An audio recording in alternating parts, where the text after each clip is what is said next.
There are about 16 things that first-time solopreneurs are totally forgetting about before they start their side hustle that's causing them to die prematurely. According to the latest data from the US Bureau of Labor Statistics, nearly 1 in 5 US businesses fail within the first year. So, in today's video, I'm going to walk you through my thought process of what I would do if I were to start my side hustle today to really ensure my side hustle success. We're going to talk about general things I'd consider before and after filing your LLC, but also some pro tips on how to get thousands of dollars in taxes back. Let's dive right into it. Before filing an LLC. Number one lesson I learned is I wish I had found product market fit before filing an LLC. So especially when you start out, you pivot a lot, trying to figure out what product market fit is. And when I started out, I was thinking, oh, I really want to create this leadership course for millennials. And now, as you know, as I'm doing side hustle coaching, I'm so incredibly glad that I used my name plus LLC, because otherwise I would have just had the wrong name to begin with. And I always say there are 3 big variables to your success: fans, fit, and funnel. First of all, you really need to have an audience. You need to really identify a problem that your customer is actually willing to pay for. And then you really need to figure out what can solve this problem and structure this offer in a way that is super compelling. By the way, there are some really good books I can recommend. I'm going to make sure to put a link down below in the video.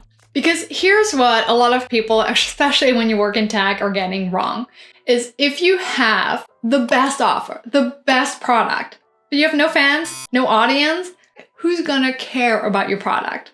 No one.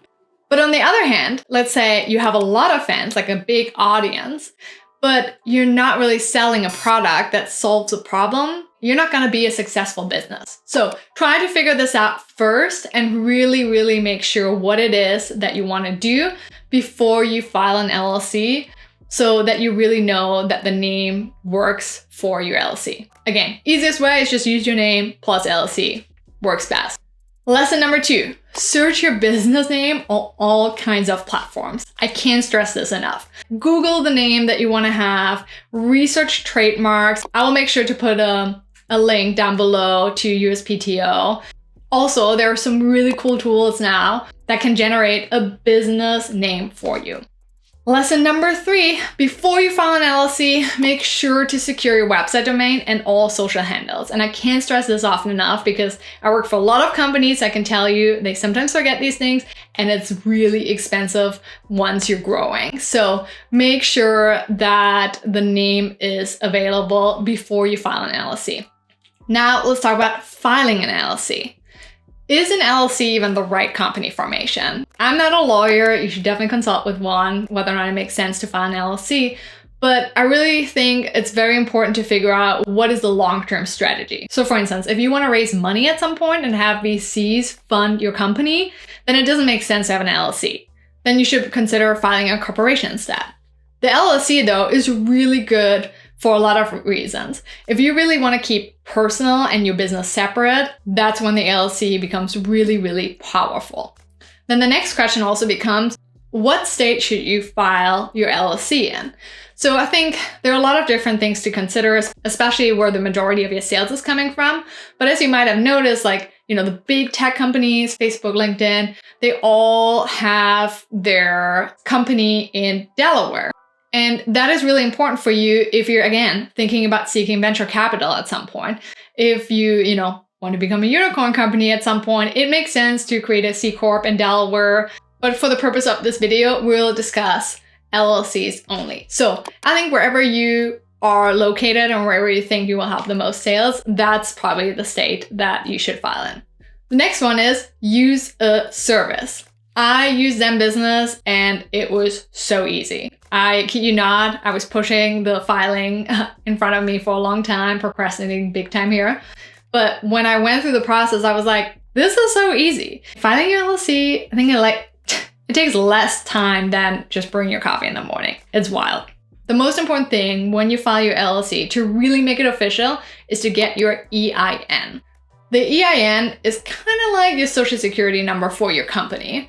So when you file it with Zenbusiness, and we'll make sure to have a link down below in the description, they automatically give you the EIN. So you don't have to worry about that. They will file everything for you. It's really, really easy.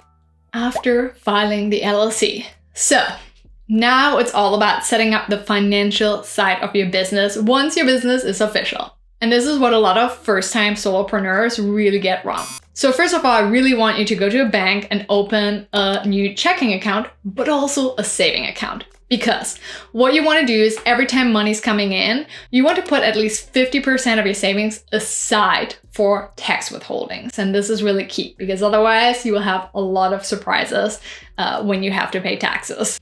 And then also make sure to really fund your LLC properly. If it's available, put $10,000 in it. Then in addition, also make sure that you open up a credit card. Another thing that is so key is to have an operating agreement. And this is really important whenever you're a subject of an audit. And what's really key too is if you have a co-founder, make sure that you don't have a 50-50 split, but rather a 49-50 one, because otherwise it's going to be really hard if you ever get into legal trouble. Let's talk about running a business. Speaking of audits, it's really key to always keep meeting minutes. And I just put a reminder in my calendar and just every month just document kind of like major decisions that I made. This is really key, especially again, if you get into an audit. Another really key point is get insurance for your business. Like get general business insurance, but also errors and omissions insurance. Like if you say, oh, hey, this increased my income by X%, and then someone's like, oh, it didn't increase my income, that's gonna be tricky. So make sure to have that. And also invest in a really good umbrella insurance to protect your private assets as well. Another thing that you will hear me say all the time is make sure to really set yearly goals and put systems in place to actually achieve that goal. Because if you don't have goals, you don't have a North Star for your business. And if you don't have systems in place that get you there, you're not gonna get results. Another really important thing, build an email newsletter. It's so crazy, but the majority of your money is gonna come from your email newsletter. If you think email is dead, that's not true. There is a $38 ROI, return on investment on email. It's wild. So meaning every time you spend $1, you get $38 in return. And one of the key things here too is whenever you send out emails, promotional emails where you sell, you need to have a physical address in the bottom. And the reason why is there is a can spam law. So you really have to have a physical address. Now, if you're like me, you don't want to have your home address in there. That's why I think it's really key to get a PO box. You can go to a USPS or a UPS and just get a PO box for, a year. And then that's the address that you put in the footer. The other piece is, please, if you have a really great name, make sure to file a trademark, especially in the influencer business. What happens a lot is people get really, really famous, but they forget the trademark. And then people are really hunting for these trademarks and then get the trademark and then sue the influencer. So for instance, for my side hustle planner, I actually made sure that I trademarked the name so that no one else can use it. And it's my IP. Let's talk about taxes. So when you prepare your Schedule C for your first tax year, you can expense up to $5,000 of formation costs. So everything that you spend to file the LLC, or to set up your business, to get a computer, you can deduct all of that, which is wild. Okay, next one is filing a 1099. Okay, I wish someone told me this. I learned it the hard way. But whenever you hire someone, like a contractor to design your logo or whatever, and it's more than $600, you have to file a 1099, meaning you have to report to the IRS that you actually paid someone so that they know, oh, okay, this individual actually have to put this as their income into their Schedule C.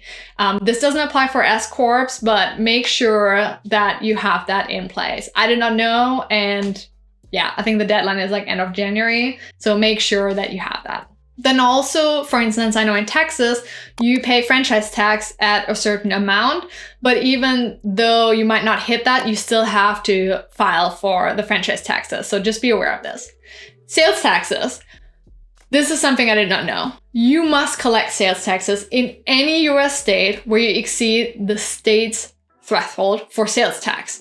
And it changes probably over the course of time, so make sure to look at this, but it's commonly usually over $100,000 in revenue or 200 transactions within that state. And that's really, really key. So that's why also it's very key when you have digital products. I think you don't have to do that, but for physical products, you totally have to do that. Speaking of taxes, if you want to learn more about taxes, definitely check out this book, Tax-Free Wealth by Tom Wheelwright. When I read this, like my world changed. I was like, what? You can expense that? Really crazy. So check it out. It's a phenomenal book. I will make sure to have the link down in the video below. And if you want to create a side hustle that you absolutely love, one that really excites you, but also one that fits with your lifestyle, then make sure to check out these videos next.